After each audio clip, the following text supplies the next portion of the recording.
Canada is the second largest country on Earth. Vast, wild, remote. But hidden inside that wilderness, behind locked gates, beneath frozen lakes, and deep underground, are places that the Canadian government doesn't want you to find. Places scrubbed from official maps. Places where communities of thousands simply vanished. Places where dark government experiments were conducted and the files were sealed for decades. Tonight, we are pulling back the curtain. These are 15 abandoned places in Canada that were deliberately hidden from maps, and the disturbing true stories behind each one. Stay with us until the end, because number one on this list is the one that will keep you awake tonight. Welcome to our channel, your honest guide to everything this country doesn't always put in the brochure. If this is your first time here, make sure you subscribe. We drop new videos every week. Now, let's begin. Place number 15, Bankhead, Alberta. Our first stop sits just 4.5 kilometers from one of Canada's most visited tourist destinations, Banff, Alberta. But nobody in the tourism brochures will tell you about Bankhead. In the early 1900s, Bankhead was a thriving coal mining town of over 1,000 residents. It had schools, churches, a theater, and a hotel. It was a real, functioning Canadian community, built right inside what is now Banff National Park. Then the strikes began.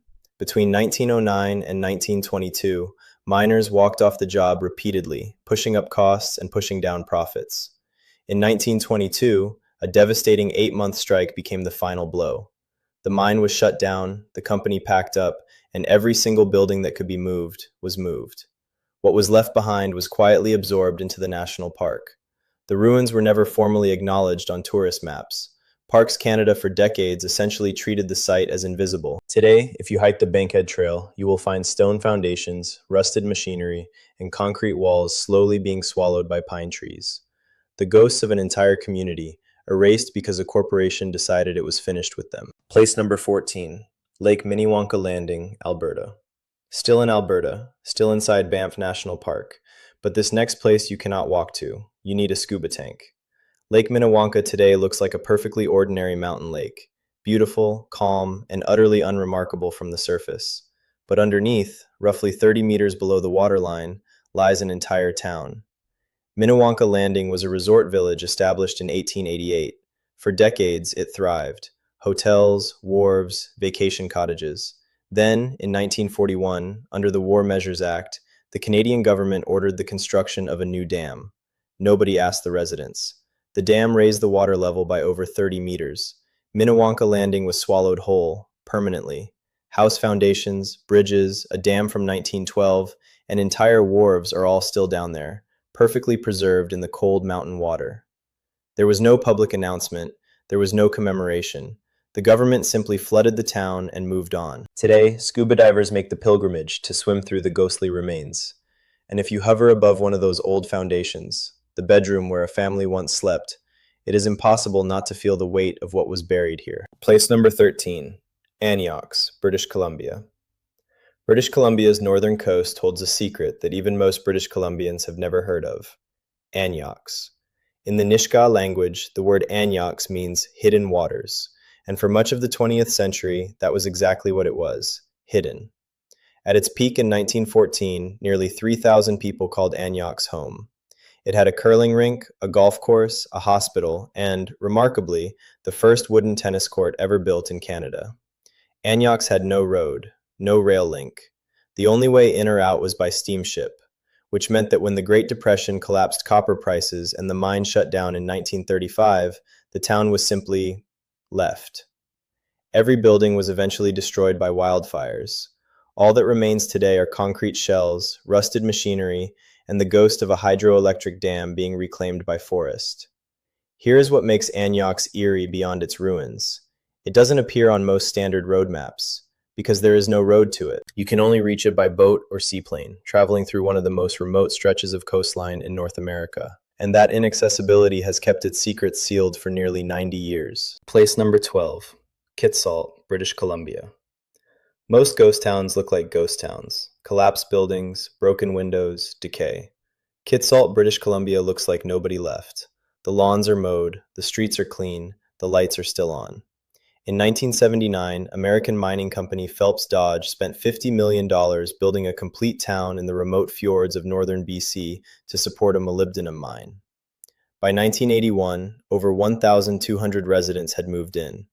There were 7 apartment buildings, 200 houses, a hospital, a shopping center, a bank, restaurants, a pub, a pool, a library, and a movie theater. Then, in 1982, molybdenum prices collapsed. The mine shut down. And in 1983, every single resident was ordered to leave. The caretakers left behind kept mowing the lawns, kept the power on, kept changing the light bulbs. For over 2 decades, nobody was allowed inside the locked gates. When one explorer eventually gained access, he found IV bags in the hospital, still hanging, with expiry dates from 1983. Kitsalt was purchased in 2005 for just under $6 million, a fraction of what it cost to build. To this day, it remains frozen in 1983, a real, fully intact town that simply has no people. It does not appear on road maps because the only way to reach it is a 2-hour drive on unmarked gravel resource roads that most GPS systems have never heard of. Place number 11, Uranium City, Saskatchewan. Uranium City, Saskatchewan sits on the northern shore of Lake Athabasca, about 50 kilometers south of the Northwest Territories border. There is no road in. The only way to get there is by plane. In the 1950s, Uranium City was a boom town. Canada needed uranium for the Cold War nuclear program, and Uranium City delivered. At its height, 3,500 people lived here. It had schools, shops, churches, and a sense of permanent future. Then, in 1982, the El Dorado mine shut down. The population went from 3,500 to fewer than 70 people, almost overnight. The school that had been renovated and reopened in 1979 closed permanently in 1983, just 4 years later. The buildings did not collapse, they simply emptied. Windows broke, vegetation grew through the floors. The bush slowly consumed what had been a functioning Canadian city. Today, those 70 remaining residents live alongside crumbling schools, rusted hangars, and the carcasses of apartment blocks. Uranium City never made it onto road maps, because there is no road. It is officially a fly-in only community, and the Canadian government has shown little interest in drawing attention to what was done there or what was left behind. Place number 10, the Diefenbunker, Carp, Ontario. 30 kilometers west of Ottawa, underneath a quiet field in the small town of Carp, lies one of Canada's most extraordinary Cold War secrets, the Diefenbunker. In 1959, the Canadian government began secretly digging a 4-story underground complex capable of housing 535 people, including the Prime Minister, members of cabinet, and the Governor General, in the event of a Soviet nuclear attack. The construction was disguised under the codename Project EASE, the Emergency Army Signals Establishment. Workers were told they were building a signal station. The true purpose was classified. The bunker stretched 100,000 square feet underground. It had a war cabinet room, a Bank of Canada vault for the country's gold reserves, a CBC emergency broadcast studio, and enough supplies for a 30-day lockdown following a nuclear strike. It was built to withstand a 5-megaton nuclear explosion from just 1.8 kilometers away. For 35 years, most Canadians had no idea it existed. It did not appear on any civilian map. The location was classified. When it was finally decommissioned in 1994, the government quietly made it a National Historic Site. Today, it is a museum, but the bunker sat hidden beneath Canadian soil for 3.5 decades while governments of every stripe prepared for a nuclear war they never told the public about. Place number 9, North Bay Underground NORAD Complex, Ontario. If the Diefenbunker was Canada's political nerve center, then North Bay, Ontario was its military brain. Carved 600 feet directly into the granite of the Canadian Shield, the NORAD North Bay Underground Complex is the most extraordinary military installation ever built in Canada. Construction began in 1959 and finished in 1963. Behind 3 19-ton steel blast doors, the facility housed SAGE supercomputers, the most advanced in the world at the time, designed to track Soviet bombers crossing Canadian airspace and coordinate a nuclear response. It was built to sustain 400 people for a month after a direct nuclear hit. Officers at the time would say, "If we lose North Bay, we lose the mainland." The complex was known locally as the Hole. It was so classified that most of the workers who built it had no idea what it would be used for. It appeared on no public map. Its existence was not officially acknowledged for years. In 2006, NORAD moved its Canadian operations above ground. The hole has since been used for storage and, in 2012, as the filming location for a post-apocalyptic sci-fi film. A museum proposal exists. For now, it simply sits. The most powerful Cold War secret in Canada, 600 feet below a small Ontario city, waiting. Place number 8, POW Camp 30, Bowmanville, Ontario. During the Second World War, Canada held thousands of prisoners of war on its soil. Most Canadians have no idea.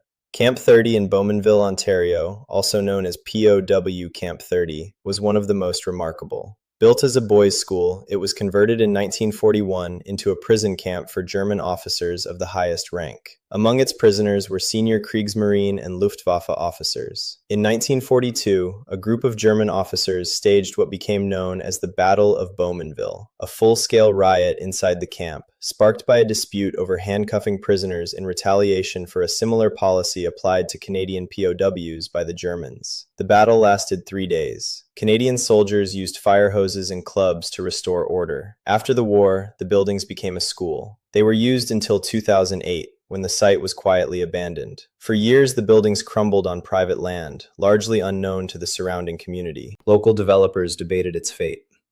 The history of what happened on those grounds, a genuine prisoner uprising on Canadian soil during World War II, was almost completely absent from official histories and local maps.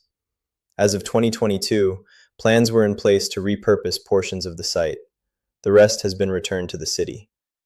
Place number 7, Grise Fjord, Nunavut. This entry is different from the others, because it is not a place that was abandoned, it is a place that was created and then hidden. In 1953, the Canadian government forcibly relocated 8 Inuit families from Inukjuak, Quebec, roughly 2,000 kilometers south, to Ellesmere Island in the high Arctic. They were dropped on one of the coldest, most inhospitable coastlines on Earth, at an average yearly temperature of minus 16 degrees Celsius. They were told it was an opportunity. They were promised better hunting. They were told they could return home in 2 or 3 years if they wished. None of those promises were kept. The real reason for the relocation was never told to the families at the time. Canada needed to assert sovereignty over the high Arctic during the Cold War. The government believed that populated communities, even small ones, would strengthen Canada's territorial claim over those islands. The Inuit families were, in the government's eyes, strategic pawns. The operation was classified. The true purpose was hidden from the public for decades. When the families finally demanded to return home, they were refused, because their departure would have weakened Canada's legal position. In 1988, the Canadian government formally apologized. A financial settlement followed years later, but 87 people lived in the dark and the cold, their story deliberately suppressed, so that Canada could quietly claim a piece of the Arctic map. Place number 6, San Antonio Mine, Yukon. The Yukon holds dozens of abandoned mines, but the ruins of the San Antonio Mine on Tagish Lake are different, because the mine didn't just close, it slid into the lake. Operating from the early 1900s, the San Antonio Mine extracted silver from the remote hills above Tagish Lake. The terrain was unstable from the beginning. As the operation deepened, portions of the infrastructure began to shift. Over decades, the mine buildings crept, then slumped, then collapsed toward the lakeshore. Today, rusted equipment and wooden structures hang at impossible angles on the hillside, partially submerged at the water's edge, frozen mid-collapse, like a photograph of disaster.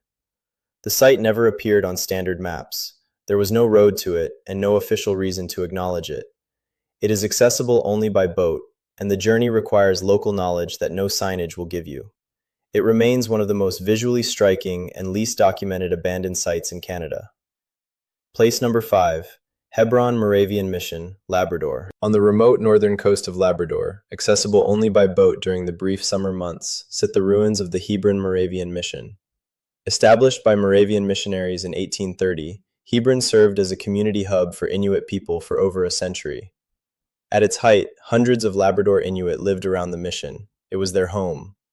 In 1959, the government of Newfoundland and Labrador ordered the mission closed. The official reason was that it was too remote, too expensive to service. The real consequence was devastating. Inuit families were forcibly relocated, scattered to communities hundreds of kilometers south, where they had no roots, no family networks, and no cultural anchor. The social destruction that followed has been documented extensively. Rates of poverty, addiction, and suicide among relocated families were catastrophic. The community was not asked. The decision was made, the announcement delivered, and the boats came to take people away from everything they had known. The ruins of Hebron sit empty today, the mission house, the church, the gravestones, slowly being reclaimed by Labrador weather. It appeared on no government relocation records distributed to the public. Its story was not formally acknowledged until decades later. In 2005, Labrador Inuit were finally allowed to return to Hebron for a formal ceremony of remembrance, the first time most had seen the place their parents or grandparents were taken from. Place number 4, Centralia Mine Area, British Columbia. Most people know Centralia, Pennsylvania, the American town with a coal seam fire that has burned underground since 1962. Fewer people know that British Columbia had its own version. The coal mining region around the community, now known as Merritt, British Columbia, housed numerous small company towns through the late 19th and early 20th centuries. Several of these communities, established solely to support the mining operations, were closed not because of fires, but because of something quieter and equally devastating: corporate abandonment. When coal prices fell or seams ran thin, companies simply stopped operating. Workers were given notice, the buildings were stripped, and the communities vanished from corporate records, and shortly after, from regional maps. The provincial government had little incentive to document what it could not maintain. These communities were erased not by disaster, but by indifference. Entire families removed, entire streets demolished, entire histories quietly unmapped. Place number 3. Kadlunarn Island, Nunavut, Baffin Island. On a tiny island off the southern coast of Baffin Island sits a collection of stone ruins so ancient and so remote that most Canadians have never heard of them. Kadlunarn Island, also known as Blacklead Island, was the site of one of the most significant whaling stations in the Canadian Arctic. Beginning in the 1880s, Scottish and American whalers established a permanent shore station here, processing bowhead whales and trading with the local Inuit population. At its height, the station changed the entire social fabric of Baffin Island, introducing new goods, new diseases, and new dependencies that would reshape Inuit culture permanently. By the early 1900s, the whaling industry collapsed as whale populations were hunted to near extinction. The station was abandoned, and the island left to the elements. But here's what makes Kadlunarn Island particularly buried in history: the cultural damage done there. The introduction of European diseases that killed large portions of the Baffin Island Inuit population, the destruction of traditional practices, was never formally documented in Canadian public records at the time. The station appeared on no civilian map. The RCMP used it briefly before abandoning that too. Today the ruins are a National Historic Site, but they are accessible only by boat, visited by almost no one, and represent a chapter of Canadian history that official education has been extremely slow to reckon with. Place number 2, Discovery Islands, Japanese-Canadian Internment Camps, BC. During the Second World War, the Canadian government forcibly removed over 22,000 Japanese Canadians from their homes on the BC coast and interned them inland. What is less known is that some of the earliest, most improvised internment facilities were established on remote islands along the BC coast, places so geographically isolated that they functioned essentially as open-air prisons. Fishing boats were seized, communities were dismantled overnight, families were given 24 hours to gather what they could carry, and the locations where they were first held, hastily arranged, poorly documented, were never formally mapped by the government as internment sites. The physical traces of these holding areas were absorbed by coastal forest within years of the war ending. The government's official records of the internment program were incomplete, fragmented, and in some cases actively suppressed during the post-war period. Canada did not formally apologize for the internment until 1988. Compensation was finally paid, but the actual physical sites, the first places where Japanese Canadians were forcibly held, remain unmarked, unmapped, and for many years, officially unacknowledged. They sit today in the coastal rainforest of British Columbia, invisible and unnamed. Place number 1, the High Arctic Relocation Sites, Nunavut.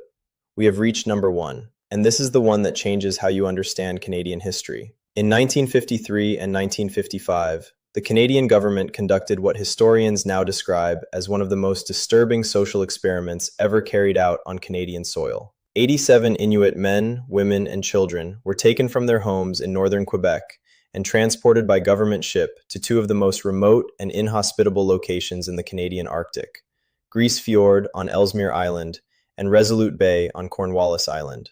The average temperature at Grise Fiord is minus 16 degrees Celsius, minus 16, for the entire year. The families arrived to find no buildings, no infrastructure, no hunting grounds they recognized, no familiar wildlife. They were left on the ice with basic supplies and told to survive. They were not told the real reason they had been brought there. The real reason was classified. Canada needed to assert sovereignty over the high Arctic during the Cold War. The government calculated that placing Canadian citizens, even if those citizens were Inuit, even if they were deceived into coming, even if they were essentially used as human flags, would strengthen Canada's legal claim over those Arctic islands. The families asked to go home after 2 years, as they had been promised. The promise was withdrawn. If they left, the sovereignty claim weakened. They were trapped. For 4 decades, the relocation program existed in classified government files. The families, and their descendants, lived in conditions of extreme hardship, far from family, in a landscape utterly alien to the one they had known. Larry Odlaluk, who was 2 years old when he was relocated, later said that his family called it Prison Island. His father died 10 months after arriving. His mother wept constantly. They could not leave. The program was not publicly acknowledged until the late 1980s. A formal apology came in 2010, nearly 60 years after the families were first deposited on the ice. A financial settlement followed,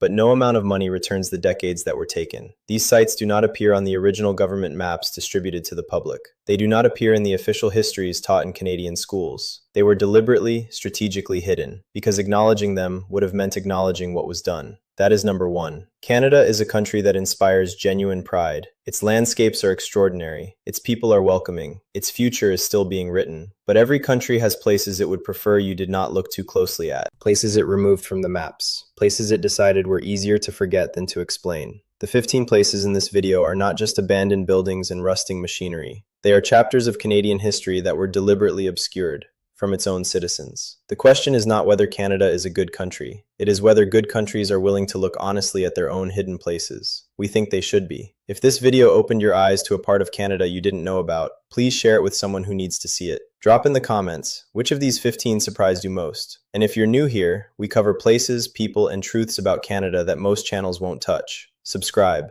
because next week, we are going somewhere even the locals don't talk about. See you then.